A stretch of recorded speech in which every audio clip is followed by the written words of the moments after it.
ఇతర మిత్రులు అందరూ కూడా అందరికీ నేను చేతులెత్తి నమస్కరిస్తున్నాను చెప్పి అంటున్నాను. ఇంతకాలం ఏదైతుందో వాస్తవంగా కేసీఆర్ గారు అంటే నా మొదటి నుండి గౌరవం, ఇద్దరికి వ్యక్తిగతంగా అనుబంధం ఉందని చెప్పి అంటున్నా. మేము ఏదైతుందో విద్యార్థి దశ నుండి మేము కలిసి ప్రయాణం చేసినటువంటి వాళ్ళం. వీళ్ళ భిన్న అభిప్రాయాలు, భిన్న రాజకీయ పార్టీలు, మరి వేదిక ఏదైతుందో మరి కలిసి ప్రయాణం చేయలేకపోయినా కానీ ఇలా అభివృద్ధిలో ఏదైతుందో వారు 2014 తెలంగాణ రాష్ట్రం ఏర్పాటు అయినాడు ఏదైతుందో నేను శాసనసభ్యులు గెలిచానని చెప్పంటున్నా.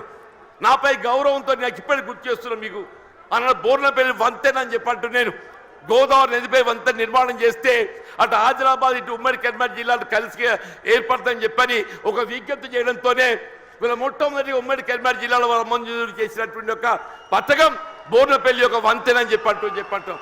ఇలా అభివృద్ధికి ఏదైతుందో రాజకీయాలు లేవు, అభివృద్ధికి రాజకీయాలు లేవని చెప్పంటున్నా. ఆ విధంగా అభివృద్ధి చేసినటువంటి ఒక మరి గొప్ప నాయకులు ఏదైతుందో మరి కేసీఆర్ గారు అని చెప్పంటున్నాం. మిత్రుడు కొప్పుల ఈశ్వర్ గారు ఏదైతుందో ధర్మపురి శాసనసభ్యుడిగా వీళ్ళ మంత్రి వర్యుడిగా చెప్పంటూ నేను వాళ్ళు ఏదైతుందో రోడ్ల వాగు ఆధునీకరణ వారి యొక్క ఈ ప్రాంతం అంతా సస్యశ్యామలం కావాలని చెప్పంటే ఆ ఆధునీకరణతో అది సాధ్యమవుతుందనే ఒక భావనతోని మరి కొప్పుల ఈశ్వర్ గారు ఏదైతుందో మరి కేసీఆర్ దృష్టి తీసుకెళ్ళడం, వారు ఏదో మంజూరు చేయటం, మరి ఏదైతుందో మన మొత్తం ప్రాంతం జగిత్యాలే కానీ ధర్మపురి కానీ చెప్పంటున్నాం. జగిత్యాల, ధర్మపురి, కోరుట్ల, వేములవాడ, చొప్పదండి మనంతా అన్నదమ్ముల్లాగా జగిత్యాల జిల్లాలో కలిసినటువంటి వాళ్ళని చెప్పంటున్నాం. వీళ్ళ అభివృద్ధికి సంకేతం బీఆర్ఎస్ రాజకీయ పార్టీ అని చెప్పంటున్నాను. వీళ్ళ 10 జిల్లాలు ఉన్నటువంటి యొక్క తెలంగాణ రాష్ట్రాన్ని 13 జిల్లాలు అదనంగా ఏర్పాటు చేసి దాని 23 జిల్లాల తెలంగాణ రాష్ట్రానికి రూపొందింపజేసినట్టు ఒక ఘనత వీళ్ళ పెద్దలు కేసీఆర్ గారిని చెప్పక తప్పదని చెప్పంటున్నారు. అని అందరూ కూడా ఆశ్చర్యపోయారు. ఈ కొత్త జిల్లాల ఏర్పాటుతోని ఇది నిజంగానే సాధ్యమేనా అని చెప్పని వీళ్ళ నూతన జిల్లాలు ఏర్పాటు కావడంతో ఏదైతుందో వైద్య సేవలు మెరుగు కావటం అని చెప్పంటాం. వైద్య సేవలు మెరుగు కావటం మన జగిత్యాల జిల్లా ఏర్పాటు కావడంతో ఏదైతుందో మన జగిత్యాల ఏదైతుందో వైద్య విద్యా కళాశాల అసలు మన జగిత్యాల జిల్లా కేంద్రంగా వైద్య విద్యా కళాశాల ఏర్పాటు సాధ్యమవుతుందనే ఆలోచన కూడా మీకు తప్పని చెప్పంటున్నాం.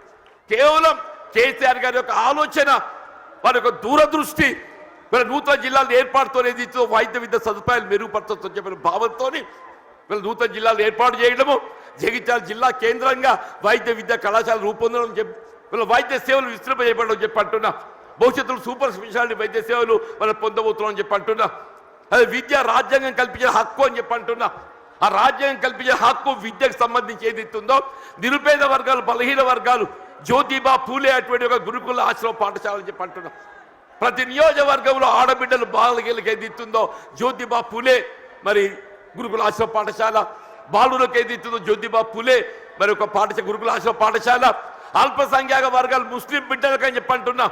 ఎన్నడూ ఊహించినటువంటి ఒక విద్యా సదుపాయాలు కల్పించాలని చెప్పని ఇవాళ ముస్లిం బిడ్డలకు ఏదైతుందో అల్పసంఖ్యాక వర్గాలకు ఏదైతుందో మైనారిటీ స్కూల్స్ ఏర్పాటు చేయడం, ఎస్సీ ఎస్టీ అని చెప్పంటున్నాను. ఇలా వాస్తవంగా తెలంగాణ రాష్ట్రానికి గిరిజన బిడ్డలు ఏదైతుందో బీఆర్ఎస్ పార్టీ మనం కూడా చెప్పంటున్నాను. మరి జనాభా ప్రాతిపదికన కల్పించాల్సిన రిజర్వేషన్ సౌకర్యం తెలంగాణ రాష్ట్రం ఏర్పాటుతో ఏదైతుందో ఇలా గిరిజన జనాభా తెలంగాణ రాష్ట్రంలో కేంద్రీకృతం కావడంతో ఆ గిరిజనులకు అంతవరకు ఉన్నట్టు 6% రిజర్వేషన్ను 10% పెంచి అని చెప్పంటున్నా.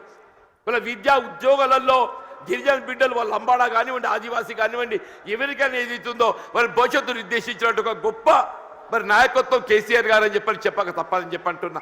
ఇలా వాస్తవంగా ఈ దేశానికి ఏదైతుందో అన్నం పెట్టే రైతుకు సాగునీరు కావాలని చెప్పంటున్నా. ఉచిత విద్యుత్ సదుపాయం ఏదైతుందో గతంలో నిర్దేశిత వేళల్లో విద్యుత్ అందింపజేస్తే వీళ్ళు ఏ విధమైనటువంటి ఒక ఆంక్షలు లేకుండా 24 గంటలు ఏదైతుందో రైతాంగానికి ఉచిత విద్యుత్ కల్పింపజేసిన ఒక ఘనత బీఆర్ఎస్ పార్టీ అధ్యక్షుల అధినేత కేసీఆర్ గారికి దక్కుతుందని చెప్పంటుండే.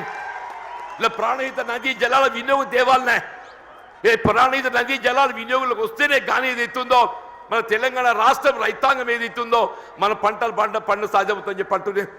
ఇవాళ ఉమ్మడి రాష్ట్రంలో వైఎస్ రాజశేఖర రెడ్డి గారు ముఖ్యమంత్రి ఉండగా మరి సహచరులు మేము భావించాం ఇవాళ ఏదో తుమ్మడి ఏటి వద్ద బ్యారేజ్ నిర్మాణం చేస్తే ఒక లిఫ్ట్తో నీరు వస్తుందని చెప్పని.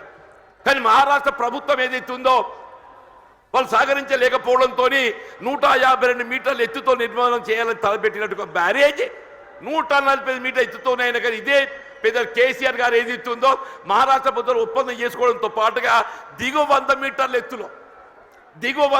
ఎత్తులో మేడిగడ్డ వద్ద బ్యారేజ్ నిర్మాణం చేయగలిగినట్టయితే అటు ప్రాణహిత నదీ జలాలు, ఇటు గోదావరి నదీ జలాలు, అటు మానేరు ప్రాంతంగా వచ్చే నదీ జలాలు అన్నింటిని మనం ఎత్తిపోత ద్వారా వినియోగించుకుంటే ఒక 300 టీఎంసీ లభ్యత పొందే అవకాశం ఉందని చెప్పంటున్నాను.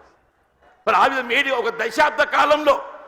కేవలం ఒక దశాబ్ద కాలంలో వీళ్ళ కాళేశ్వరం ప్రాజెక్ట్ నిర్మాణం పూర్తి చేయడమే కాదు, దాని ఫలాలు కూడా మనకు అందింపజేయడం జరిగిందని చెప్పంటుండేది. ఇవాళ ఏమైందా?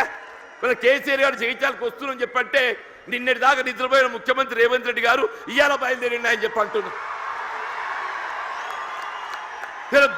మేడిగడ్డ బ్యారేజ్ ఒక 2 పిల్లలు గుంగినే SLBC Srisailam left bank canal అని చెప్పంటున్నాడు. నిర్మాణ దశలో కృంగిపోయి 8 మంది కార్మికులు చనిపోతే కనీసం శవాలు వెలికి చేయలేకపోయింది అని చెప్తున్నా. శవాలు వెలికి చేయలేకపోయింది అని చెప్పంటున్నా.